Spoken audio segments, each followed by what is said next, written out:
దేవుని నామానికి స్తోత్రం. హల్లెలూయా. ప్రభువైన యేసుక్రీస్తు నామంలో అందరికీ కూడా మరొకసారి నా హృదయపూర్వక వందనాలు. రోమీయులకు రాసిన పత్రిక 1వ అధ్యాయం 28వ వచనం. మరియు వారు తమ మనసులో దేవునికి చోటీయ నొల్లకపోయిరు గనుక చేయరాని కార్యములు చేయుటకు దేవుడు భ్రష్ట మనస్సుకు వారిని అప్పగించెను. ఆమేన్. హల్లెలూయా. చూడండి, ఎప్పుడైనా మీరు ఒకసారి యేసుక్రీస్తు ప్రభువారు ఈ మాట చెప్పడం విన్నారా? ఆకాశ పక్షులకు గూళ్ళున్నాయి, నక్కలకు బొరియలు ఉన్నాయి, కానీ మనుష్య కుమారుడు తలవాల్చుటకైనను స్థలము లేదు అని చెప్పిన మాటను మీరు గుర్తుందా? ఎందుకంటే యేసుక్రీస్తు ప్రభువారు ఆయన ఈ భూమి మీద శిష్యులు వచ్చి ఆయన యొద్ద విశ్రాంతి తీసుకుంటూ ఉండేవారు.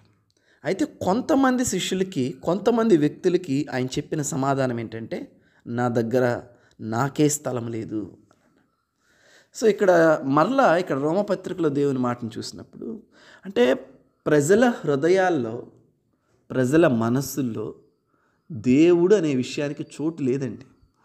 Because they are already engaged in many things. అనేకమైన విషయాలతో వారి హృదయాలు, మనస్సులు, తలంపులు అన్నీ నిండిపోయి ఉన్నాయి. అందుకనే ఆదికాండం 6వ అధ్యాయంలో ఏం చదువుతాం మనము? ప్రజలు తమ మనసుకు వచ్చినట్లు వివాహము చేసుకొనుటూ, పెళ్ళిళ్ళు ఇస్తూ పెళ్ళి చేసుకుంటూ ఉన్నారంట. అది దేవుడికి బాధేసింది. పెళ్లి చేసుకోవటం, పెళ్ళిళ్ళకి ఇవ్వటం తప్పు కాదు. యాక్చువల్గా అది కాదు దేవుడికి బాధ. తమ మనసుకు వచ్చినట్లు చేయటం. ఏమంటే ఈ దినాన్న ఒక వివాహం జరుగుతుంది, దేవుడికి ఎక్కడండి అక్కడ చోటు? అసలు ఒక చిన్న ఫంక్షన్ జరుగుతుంది, దేవుడికి అక్కడ స్థానం? అక్కడ వాళ్ళ చీరలు, వాళ్ళ బట్టలు, వాళ్ళ డ్రెస్సులు, వాళ్ళ సూట్లు, వాళ్ళ బూట్లు, వీటికి ప్రాధాన్యత ఇవ్వటమే కానీ దేవునికి అక్కడ హైలైట్ ఎక్కడ?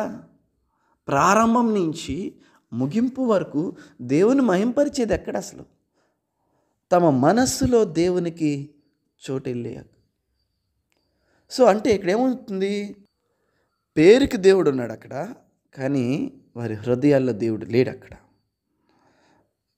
ప్రతి కార్యంలోనూ మీరు చూడండి, ఇదే జరుగుతూ ఉంది. అందుకనే ఇక్కడ దేవుని వాక్యం ఉంటుంది, సో నాకు చోటు లేదు, తల వాల్చటకైనాను నాకు చోటు లేదు అన్నాడు. ఇప్పుడు సంఘం ఏం చేయాలంటే, సంఘమే కదా ఆయన విశ్రమస్థానం, సంఘంలోనే కదా దేవుడు నివసించేది, సంఘబిడ్డల జీవితాల్లోనే కదా, ద్వారానే కదా ప్రజలకి ఆయన కనపడేది. క్రీస్తు పత్రికలుగా మనం జీవించినప్పుడే కదా అనేకులు క్రీస్తుని గురించి తెలుసుకునేది. అదే ఇప్పుడు ప్రజల జీవితాలను ఆయన వివరిస్తున్నాడు ఇక్కడ పౌలు గారు. తమ మనస్సులో దేవునికి చోటు లేకపోయారు, అందుకని చేయరాని కార్యాలు చేయటానికి దేవుడు వారిని భ్రష్ట మనసుకు అప్పగించేశాడు. వాత వేయబడిన మనస్సాక్షి, భ్రష్ట మనస్సు, విపరీతమైన కార్యాలు. చూడండి, పైన వచనాలు ఉంటాయి 25, 26, 27 చూస్తే పురుషులు పెళ్ళిళ్ళు చేసుకోవటం, స్త్రీలను పెళ్ళిళ్ళు చేసుకోవటం, దాన్ని చట్టాలు చేసుకోవటం, ఎల్జీబీటీక్యూలు అంటారు. ఇవన్నీ రకాలు తయారైనాయండి. దాన్ని అఫీషియల్గా ప్రెసిడెంట్ల చేత అనౌన్స్ చేయించటం, చట్టాలు చేయించుకోవటం, హేయమైన క్రియలు. దేవునికి స్తోత్రం. హల్లెలూయా. స్వాభావికమైన విరుద్ధమైన ధర్మాన్ని అనుసరించి చేస్తున్నారండి. స్వాభావికమైన ధర్మం.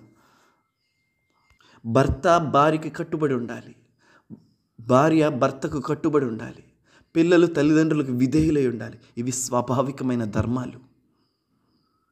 వివాహం అయ్యేంత వరకు పిల్లలు తల్లిదండ్రులకు లోబడి ఉండాలి. ఈ ధర్మాలు ఈ రోజున జరుగుతున్నాయా? భర్త భార్యకి కట్టుబడి ఉండట్లా, భార్య భర్తకు కట్టుబడి ఉండట్లా, పిల్లల తల్లిదండ్రులకు విధేయులు అవటల్లా. ఎందుకంటే స్వాభావికమైన ధర్మాలను ప్రజలు అతిక్రమిస్తున్నారు, భ్రష్ట మనసుకు అప్పగించబడుతున్నారు. ఎందుకంటే వారి హృదయాల్లో దేవుడికి చోటు లేదు.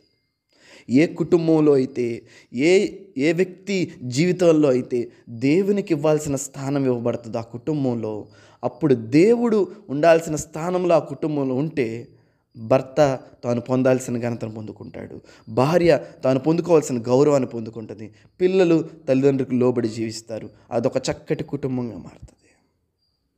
When there is no room for God, అన్నీ మారిపోతాయి. దేవునికి స్తోత్రం. హల్లెలూయా.